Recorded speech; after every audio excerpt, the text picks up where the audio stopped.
several years ago I took this trip out west, and this was before the Canada and North Dakota adventure, or I should say it was on the way, but on the way out we went to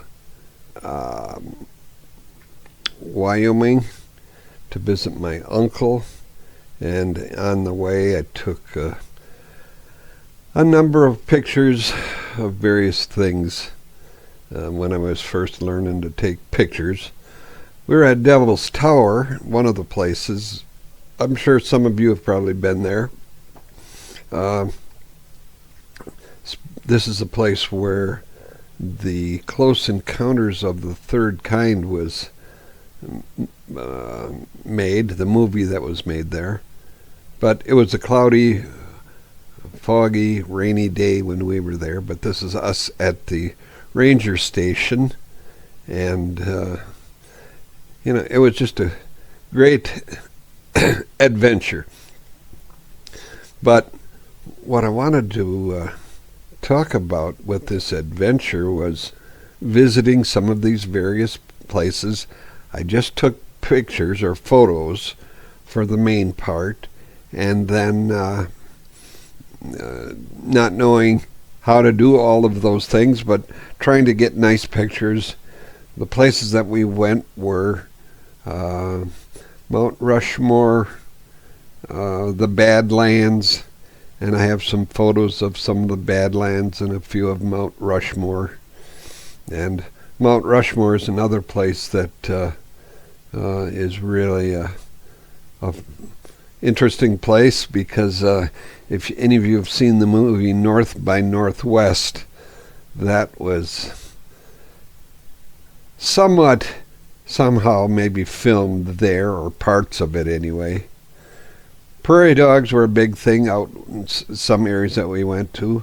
Buffalo, that was another exciting thing to see. Obviously, you'd never want to get very close to them. And it seems every year you read in the news about people getting too close to the buffalo. They think that they're tame.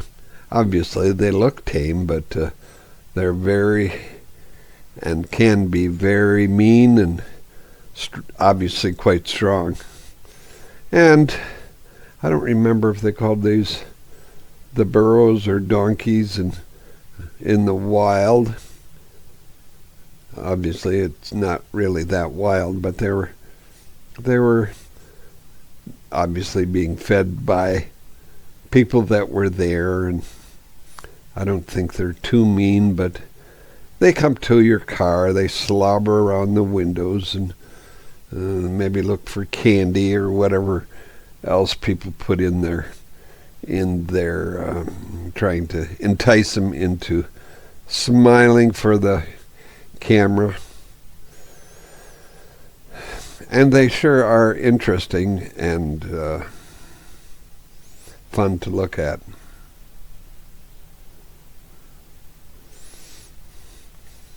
I think this one picture was me at a ranger station, but this is the guy I'm going to tell you about. Is my uncle. He only had one shirt, it looks like, and it seems like it's always red, or else he had a number of them. But he had a place in Wyoming and back in the hills someplace. I don't remember the name of the town. But the story I want to tell about is a number of years, I think may have been after we were there, or could have been before, I don't remember now, but he's probably one of the few people that stepped on a rattlesnake and was bitten by it. I think every year, I think I told him one time, you're probably one of the 10 of 160 million people in the United States that got bit by a rattlesnake that one year. And he was it was quite miserable, as I recall him telling about it. They had kind of a hot tub on his deck, and it was a nice, beautiful morning, he said, and he was in the tub and soaking in it, and I think what he said was that he got stepped out of it, and the rattlesnake got it somehow it got its way up onto the deck where he stepped. And then he stepped on it, and obviously it bit him, and he had to be rushed as fast as possible to a medical facility that I think was like 60 miles from where they were living. And it made him extremely sick. But he did recover from it, and as I said, this is my uncle that he isn't much older than me, but he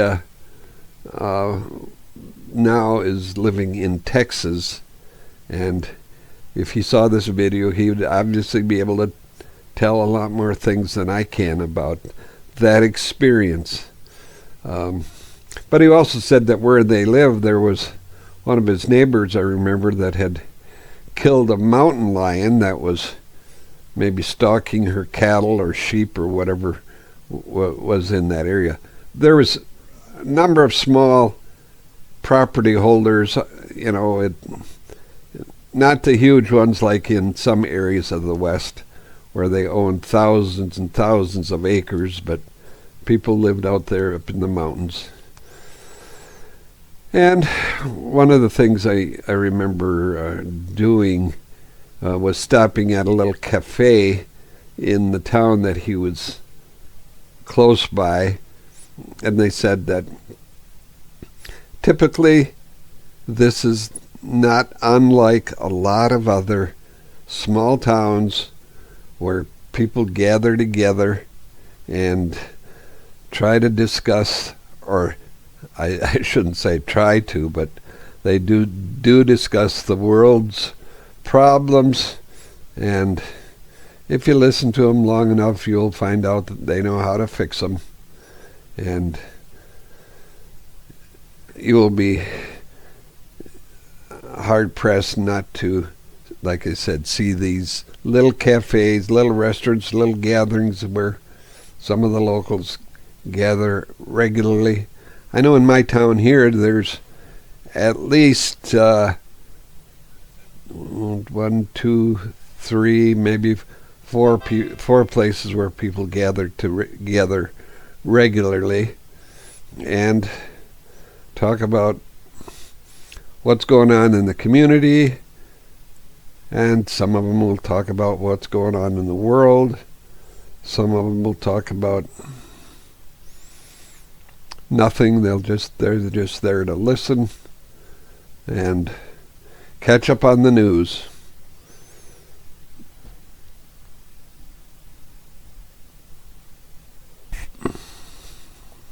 As I've said before, all of the photos are history, and this has been probably 25 years ago, but also all videos that people take nowadays are history. The only thing that probably wouldn't be quite labeled as history is when there's live videos, live chats, live streaming. There's Mount Rushmore. I'll make a few comments as I see these pictures, if I remember. I think that might have been where one of the buffalo parks was. Another picture of the Mount Rushmore area. I didn't go to the Crazy Horse one, which is not too far away, but it is kind of expensive to go see some of these things. The Black Hills was really quite interesting, and before you get to the Black Hills, I'm sorry, the Badlands, I think it was the Badlands, and before you get to the Badlands, the question was asked, well, why do they call it the Badlands? But then when you see and you get into the area there and look at the formation of the land, you can kind of understand, well, what can they grow there? What can they do with that land?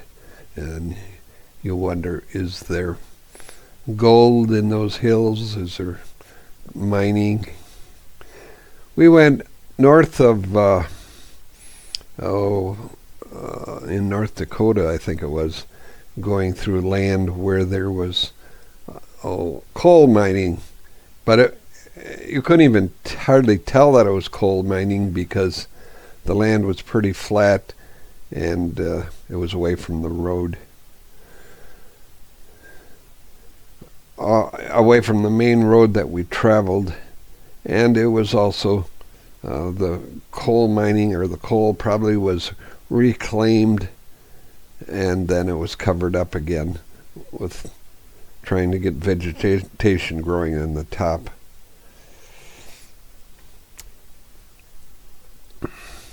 I don't know what it would be like living out in that area, but when you get to a spot where they sell things, that's what you got to do, is look and see what they sell.